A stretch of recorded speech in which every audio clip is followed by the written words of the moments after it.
I got my mistress pregnant. I'm divorcing you, so don't bother coming home. The letter enclosed with the divorce papers contained cruel words. I had hoped my husband, John, would be happy about the birth of our child, but instead, he was busy cheating with his mistress. He didn't even attend the birth or help name our child. I could no longer forgive John. While calming down my furious parents, I headed to my in-laws' house. I'm truly sorry. We must have gone wrong somewhere in raising him. Upon reading the letter, my in-laws, Ron and Linda, turned pale and apologized to us. They are such good people that it made me feel even more guilty. Ron sighed deeply and muttered to Linda, Should we crush him? My name is Emily. I'm 35. I met John in my early 20s at a movie theater. John had tripped on the carpet and spilled popcorn all over the floor. I hurried to help him, and John bought me a drink as an apology, and we became close. It just so happened that we were both there to see a limited run of a famous animated movie. The protagonist shared my name, Emily. John, a fan of the movie, was excited. Your name is Emily. I love that movie. It doesn't feel like you're a stranger at all. I love it too. Have you seen the latest animated movie? We shared the same interests and became movie buddies, and eventually, John and I started dating. Then, at a restaurant themed around movies, he proposed to me with a ring, and I decided to share my life with him. John had received a company from his father Ron, a businessman, and was thriving as a young president. So after getting married, I quit my previous job and joined the company as a director, getting involved in management. It was fulfilling work where I could use my business school experience. I had thought my in-laws would be intimidating celebrities, but they were not at all like that. They were friendly from the first meeting, and after getting married, they continued to care for us without being overbearing. They kept a respectful distance, but were not pushy. Emily, I got some gourmet coupons. Let's go eat something delicious together. Oh, and feel free to say no if you're busy. They would invite me out to eat and cook for me. I love cooking with my mill, Linda. She generously shared secret ingredients and tips for sauces, and I would try them out at home and serve them to John. Even when we disagreed, it was never serious, just playful arguments. Ron was so considerate, it was almost too much. Would it be tacky to give Mama moisturizer for her birthday? I'm at the department store right now. I'll buy some moisturizer for you too, Emily. He would say that, giving me cosmetics I had wanted for a long time, as if it were advice fees. Their loving relationship always made me smile. I hoped John and I could have a relationship like my in-laws. However, the peaceful life didn't last long. When my pregnancy became apparent, a new employee joined the company. Nancy, who was hired mid-career and seemed competent, was very beautiful. During the interview, she said something that caught attention. I was harassed at my previous company. It turns out, she had been harassed as a new graduate at her first job, and even at the next company she joined, which led her to resign. I was in charge of HR, but I had an appointment for a checkup, so John handled Nancy's interview. Despite it being odd to bring up past harassment at a new job, it was decided for us to be considerate to Nancy, who must have had a tough time before. Especially, John seemed to like her, giving her a supervisory role soon after she joined. Isn't it too soon to be in a higher position just after joining? It'll be fine. She has more work experience than a fresh grad, after all. I felt a bit uneasy about John's personal management. And indeed, it turned out Nancy was quite a character. First of all, she was very rude. To be precise, her tone was polite, but her words were harsh. For example, when dealing with mistakes made by new or young employees at work, it goes beyond merely pointing out the mistakes. The criticism is particularly harsh regarding their educational background. Oh, is this the kind of mistake your alma mater trained you to make? Is your university a kindergarten? Oh, sorry, I guess it's just your brain that's lacking. Although it's a common mistake that just needs more caution in the future, the way she belittles people is harsh. Your parents must feel sorry for raising such an incompetent person. Such comments, even going as far as to insult someone's parents, are unacceptable for a professional. Of course, I've pointed it out, but there's no sign of remorse. That's not a good way to speak. You shouldn't attack someone's character. People who aren't beneficial to the company are just a waste, right? I'm just doing my job as a senior by pointing it out and giving guidance. Just like that, she was completely unapologetic. Nancy, she really has a way with words. What should we do? It's fine, isn't it? She's still adjusting, right? Picking on the newbies isn't cool. Saying this, John didn't take my advice. Being pregnant, I couldn't get too involved in company matters, but the atmosphere around Nancy was deteriorating. Although Nancy boasted about being excellent, others didn't see her as all that competent. She might be good at studying and memorization, having knowledge about the job, but she often couldn't apply it practically.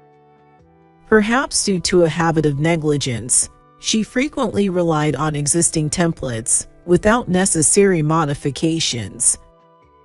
Because she wouldn't change what needed to be changed, she constantly received corrections. Seemingly displeased with this, she was full of excuses trying to justify herself. I was just working efficiently. Maybe the way we do things around here is inefficient, don't you think? I understand your point, but this format is what fits in with our company. It's poor guidance from the supervisors. The mistakes I made were beyond my control, not my fault. Besides, since you're pregnant, shouldn't you just stay away from the company more? No matter how many times she's corrected, we couldn't see any improvements from her. Nancy, having said something to John, caused him to even started blaming me. Hey, Nancy's a pool thing. What if your words hurt her and she quits? Moreover, Nancy often brags about buying expensive deli food from the department store. Employee cafeterias are so tacky. It's just smarter and a better use of time to eat out and occasionally cook with high-end ingredients at home. Saying this, she tries to one-up others. I make vegetable-centered lunches for John, but even that's ridiculed by her. Home-cooked meals, more like brown mush. The presentation is awful, and it'd be 100 times better just to buy something. Poor president. That's right. Nancy has a point. The president wouldn't eat something like this. Saying this, John stopped taking the lunches I prepared. I don't like to make comparisons, but Ron, who sticks to the motto "keep unnecessary expenses low," earns a lot yet enjoys his mother's homemade sandwiches. As a result, our expenses on eating out and buying ready-made meals keep adding up, increasingly straining our budget. Since Nancy joined, the relationship between me and John has been strained, You've really packed on the pounds recently. What happened to how you looked before getting pregnant? It's just my body type. Ha, nice. Pregnant women get to be lazy, huh? John makes a displeased face as I struggle with morning sickness and can't maintain my figure or beauty during pregnancy. His parents are always nice to me, so it was hard to speak up about their son, John. As morning sickness started, it became difficult to continue working, and I began to stay at home.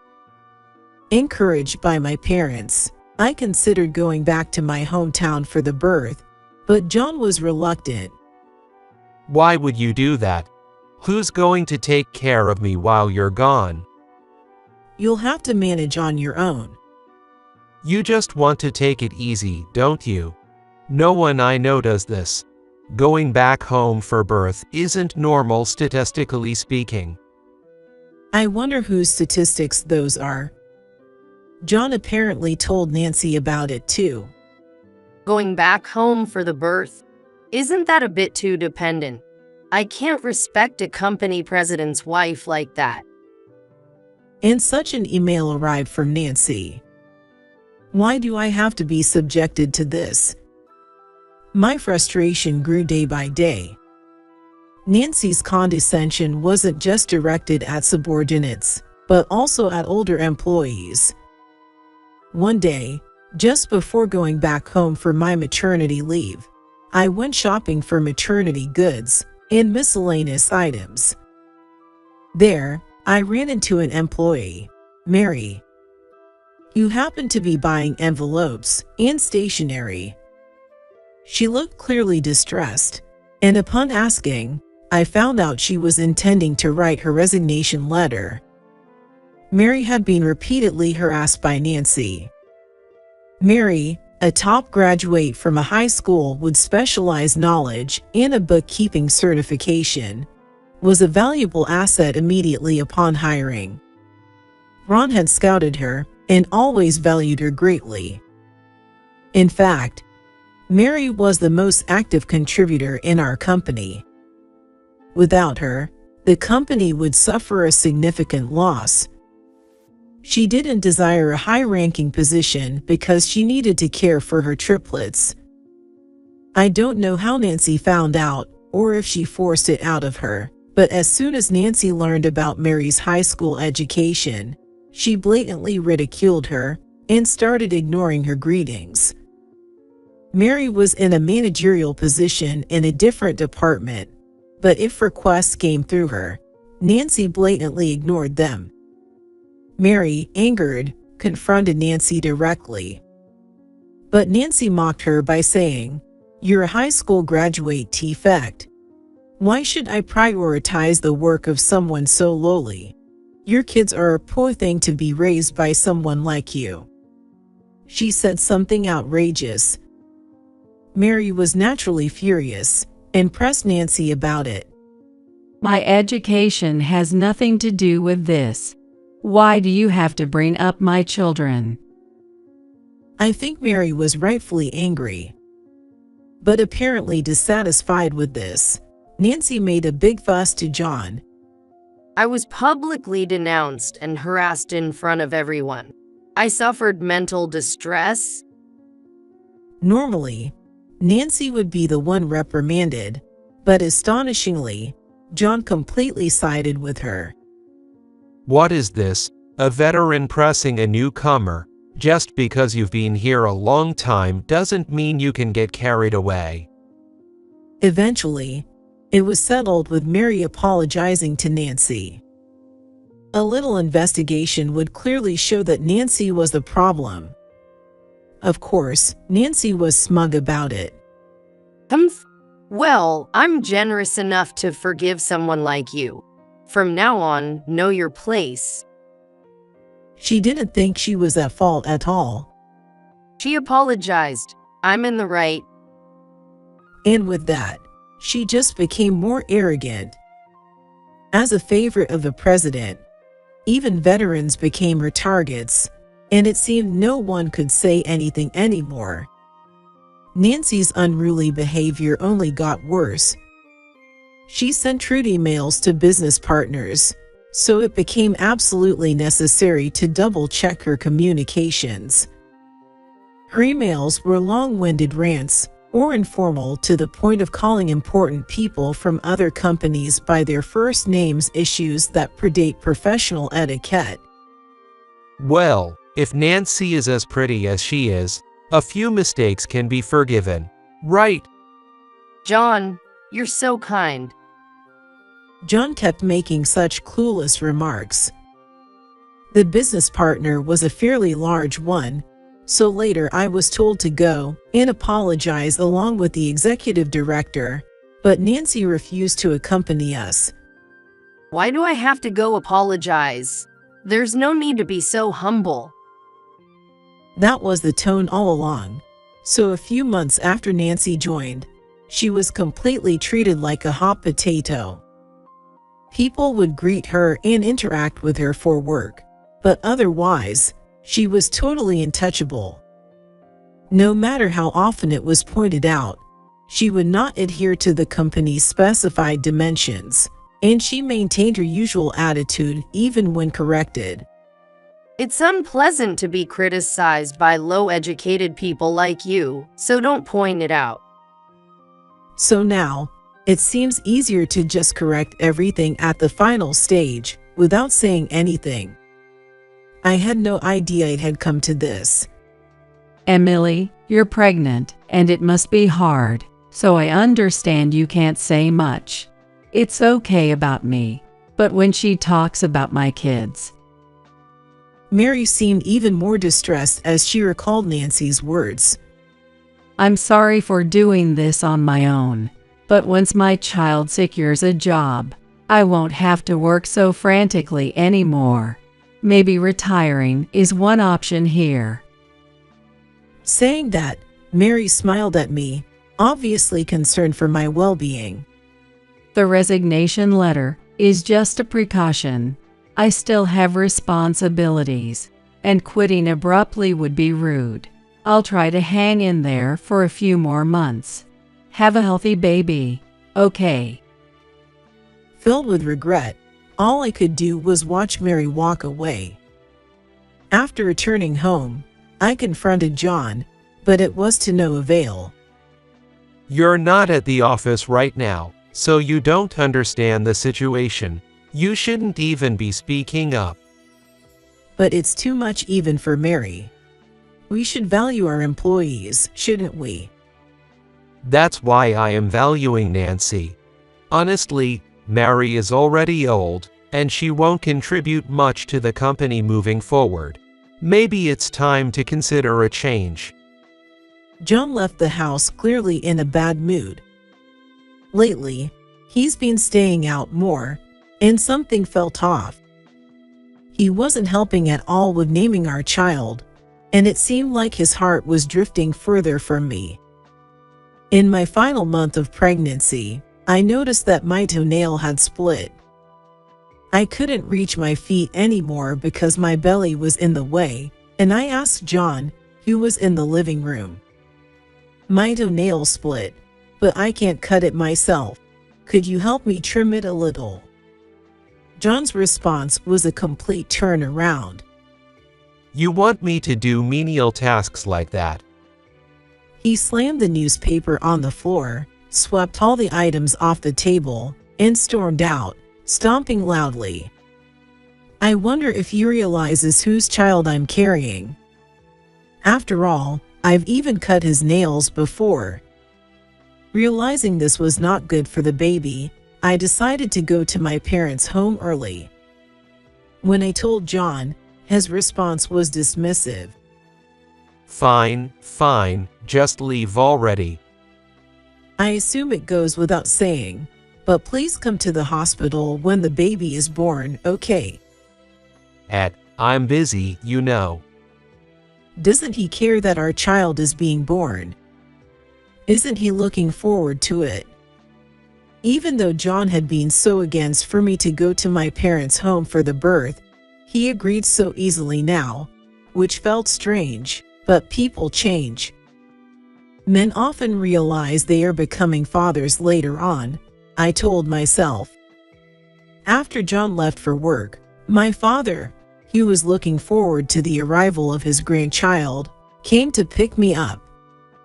At my parents' house, I could relax and spend time with them. My in-laws also kept in touch, maintaining a respectful distance. However, I hardly had any contact with John. A month later, I gave birth at a major hospital. This is our first child, right? I want you to be there. If not inside, then at least wait outside the delivery room. I'm busy with work. Do you think I can just run over because my child is being born? My parents and in-laws were furious and tried calling him multiple times. However, John must have blocked my calls because he never showed up for the birth of our child. Our baby was a girl, truly adorable and angelic. But since we hadn't really discussed names, I ended up choosing Sophia for her. While I was recovering at my parents' house, taking care of Sophia, an envelope arrived from John by mail. Inside was a divorce petition, and a letter was enclosed. I got my mistress pregnant, so don't come back home.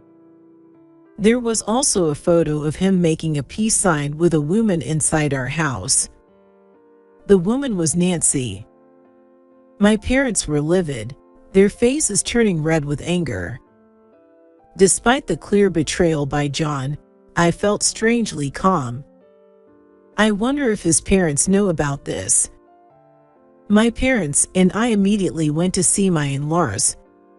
Oh dear, did you come to show us little Sophia? My in-laws welcomed us warmly. But I had to tell them. While my mother took care of Sophia in another room, I showed the divorce papers and the letter to my in-laws. Linda was speechless, and Ron turned pale. I thought something was off with him lately, but I never imagined it had come to this. We've been feeling like he was being bothersome to us too. I'm really sorry, Emily. We must have gone wrong somewhere in raising him. Watching my in-laws apologizing deeply was truly heart-wrenching. Please stop. I didn't come here for you to apologize to me like this. I hurriedly made Ron and Linda lift their faces. Ron sighed deeply and muttered to Linda, Should we crush him? After reuniting with my in-laws, we decided to return to the house where John was. Ron and Linda rang the doorbell with a furious expression, and John came out in a panic. What's going on? All of a sudden. What kind of person are you? Don't you feel sorry for what you've done to Emily? Overlapping John's words, Ron confronted him. John scratched his head with an annoyed expression and clicked his tongue. PCH. Don't rat me out. He glared at me. Then, Nancy casually appeared behind him. John, who's that? As soon as she saw me, she almost burst out laughing. What? The loser wife? Huh? Did you sign the divorce papers? Why are you even here? You can see, right? John and I are starting a new life of love here. You've been dumped, so pack your things and leave. How audacious can they get? Fueled by their unrepentant attitude, my in-laws stormed through the entrance and headed straight to the living room. When I saw the living room, I was speechless. It had been completely redecorated to their taste. Maternity items with Nancy's name were everywhere, and their pictures were displayed on the shelves. It seemed they had completely taken over while I was away for my childbirth. The discussion began, but the two were utterly defiant. John, Emily was trying her best to give birth to your child. It was strange you didn't even come to see the baby. And now this. You lied to us. You prioritized your affair over important business meetings. Confronted by someone superior, John sulked. Well, she got fat from the pregnancy and expected me to suddenly start acting like a dad, which is presumptuous. Nancy, who respects me, is obviously the better choice, right? I even started to find the child unattractive midway. Being a father is the most basic responsibility. Ron yelled so loudly that John jumped, and Linda slapped him while crying. Pathetic. You're also to blame. You don't even look at Sophia even though she's your child. Indeed, as Linda said, John had barely glanced at Sophia, let alone held her. He probably thinks Nancy's child is cuter. That's so annoying. She kept updating me about this ugly baby's growth, but frankly, I couldn't care less. I don't want to hear about it after coming home from work. Be grateful I didn't say just raise her by yourself. Exactly. John was struggling. Hearing about an unattractive baby getting bigger in an ultrasound or gaining a few grams is just not interesting. It was maddening. Poor Sophia, disliked by her own father from birth. What kind of person are you? When you see your wife immobile from her pregnancy, or your child who looks like she could break any moment, you should feel a sense of urgency to protect them before anything else. That's right. I will not acknowledge a child from an affair you had while knowing you were married. We only care about Emily and Sophia. The two seemed as if my in-laws' words didn't reach them. No matter what else was said, it wouldn't resonate with them. If that was the case, it would be much better to just get a divorce quickly. While consulting with my in-laws, I had John sign the alimony demand letter we drafted together. Then, we filed the divorce papers at the courthouse. Now that the divorce is finalized, why don't you just get married? Well, despite being old, you're pretty sharp. How miserable to be thrown out with just a few $100,000 in alimony. They stamped the documents vigorously, showing off to me. When they asked me to be a witness, I was beyond sadness and humiliation. I was utterly appalled. When we got home, my in-laws declared they were cutting ties with them. Upon hearing this, their faces turned pale. Did they really think they would still be accepted after all this? You're disowning your own son. We're blood related too. We'll become better children, we promise. Nancy glared at me. Her pride was high, probably soaking in a sense of superiority for having taken John from me. However, my in-laws cherished me, which she couldn't stand. But the consequences for John and her wouldn't end there. Also, you are stepping down as president. What? Of course, you are not fit to be president, favoring your affair partner and causing suffering to other employees. Everyone knows. John was at a loss for words.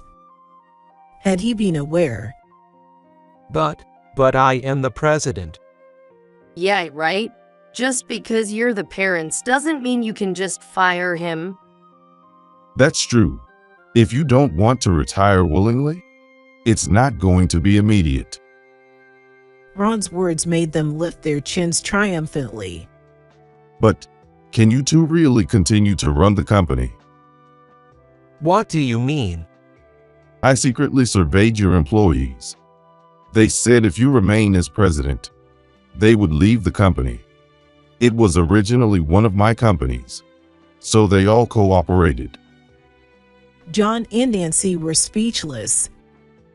If they all quit simultaneously, the company would immediately become inoperable.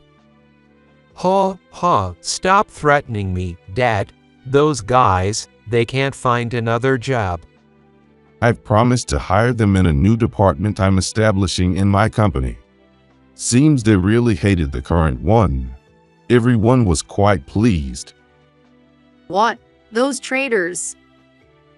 They shrieked, their faces turning a fiery red. However, with Ron's careful planning, they were left with no choice, and John agreed to step down as president. But you'll at least keep us as executives, right? We can't live otherwise. Don't demote us to ordinary employees. Right, Nancy? Nancy can become the next president. Sorry, but the next president has already been decided. Ron spoke confidently, leaving John flustered. Who is it? It's Mary. She's the most experienced, and Emily will support her in the presidency. You don't have to worry about anything. You're not just demoted, you're fired. Hearing that Mary was the successor, Nancy's mouth fell open, and soon she began to throw a tantrum. Why her? How can someone with just a high school diploma become president? Don't be rude. Mary has been cleaning up your mess at work. Oh, and unfortunately, due to compliance issues and numerous complaints about you, we can't employ you anymore. No. Nancy started tearing at her hair. It's all because everyone speaks ill of me. They're jealous of my superior education. You believe those who fabricate such baseless bad reputations? Was this a state of delirium? Nancy continued to shriek disgracefully. In fact, after parting with Mary, I immediately reported the situation at the company to my in-laws. Ron had been keeping out of company affairs, thinking it wouldn't help John. Upon learning about Mary's situation, Nancy's tyranny, and John's negligence, Ron immediately contacted Mary. He apologized for John's and Nancy's rudeness and approached her about becoming the next president. Mary, surprised, agreed to take over the role. And one more thing. Are you really the graduate your resume claims? Nancy had been hired essentially on the spot due to John's infatuation, labeled as an interview. This meant no background check had been conducted on Nancy. If her claims were to be believed, Nancy boasted of graduating from a prestigious university with honors. Her parents and relatives also had impressive backgrounds and were quite wealthy. Nancy often bragged about this, yet oddly, she never seemed grateful to her parents. With a salary that didn't match her age or position, she owned several expensive watches and frequently updated her expensive electronics, living alone in a luxurious high-end apartment. Socially, she appeared to be a winner leading a lavish lifestyle. It was questionable why someone like her would want to work for us. I get bored staying at home. That's her only excuse. I've seen wealthy people who are friendly with my in-laws. They all seem so calm. It made me believe the saying, "Wealth does not fight," was indeed true. Despite supposedly being part of the elite group, Nancy's aggressiveness and tendency to blame others, coupled with a strong victim mentality, could only be described as poor upbringing. I'm sorry to say this, but I had it checked. You were indeed at that university, but it turns out you dropped out. And the reason was due to plagiarism in reports and your thesis. Other misconducts were repeated, too. It didn't take long to find out. Nancy bit her lip and looked down. John stood up and started accusing Nancy. So, you lied to me. Is that why you never invited me to your house? What? I approached you because you were the president. Why has it come to this? It seems Nancy's parents are somewhat wealthy. However, due to her academic fraud, and dropping out. They wanted her to face the real world, thus push her to get a job. But even there, her tyrannical behavior got her fired, and after causing significant losses to the company, they gave her severance money and kicked her out. The amount was enough for a while to maintain her lavish lifestyle, but it was inevitable that Nancy couldn't cut back on her expenses. Eventually, her savings ran dry, and she even started accumulating debt. That's when she seduced John, a young president, planning to secure a spot as his wife by getting pregnant. Her behavior in the company was due to the belief that eventually everyone would be under her, using her unfinished university degree to look down on others. Losing the presidency to Mary was an immense humiliation for her. The harassment at her previous job was a preemptive strike and an interview strategy to garner sympathy. I realized as I looked at her like she was an alien. So I lost the company because of you. That child of yours must be a lie too. No, this is really your child. Despite becoming parents, the two started an ugly fight. When I was feeling sick from my pregnancy, John was having an affair with Nancy and mocking me. Their downfall was their own doing. My in-laws kicked John and Nancy out and told me to stay in the house, but I refused. After battling morning sickness and preparing a space for the baby goods, I couldn't stand returning to a home filled with John and Nancy's wedding photos and paraphernalia. I wanted to get away from a home that had been redecorated to flaunt their happiness. John and Nancy left the current company. Apparently, their married life wasn't going well. John had been expecting financial support from Ron and had little savings.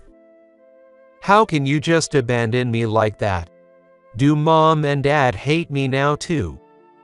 You abandoned Emily and Sophia. If you want help, apologize to Emily first. Why should I apologize to her? I absolutely won't. John was stubbornly unwilling to apologize. Using his friend's connections, he started working at another company. But fitting in wasn't easy for someone who had been at the top. For example, John left a meeting with a partner company midway through and never returned, instead going straight back to his office. He was so boring that I didn't think it was worth my time. I know these things because I was the president before. He laughed it off even when scolded for such behavior. But there were worse blunders. He received a delivery from a client, but forgot to send the invoice to accounting. I should have received the invoice in time for this month's payment deadline, right? Pushed by the client, he finally checked and discovered the paperwork was amiss. His response was inapologetic. I totally forgot to pass it on to accounting. The payment will be next month. That's a problem. I sent it over a month and a half ago. This is your mistake, isn't it? Please deal with this urgently. So, what? I just sent it to accounting, and normally it would be the month after next, but I asked them to make an exception and do it next month. Aren't you being a bit pushy now? Incredibly, John snapped at the client who was making a perfectly reasonable request. His tone was full of self-victimization and frustration. The client was furious. Blaming others for your mistakes. How appropriate is that? I can't discuss this with you. Let me talk to your boss. What? Why do you need to involve my boss when it's my job? Hey, do you even realize the inconvenience you're causing? You're being told to step aside because you lack any sense of responsibility. Get it together. Scolded, John quickly grew tired of his job. His actions even angered a usually mild-mannered client to an extreme degree, causing problems within the company. I can't believe you're looking down on me.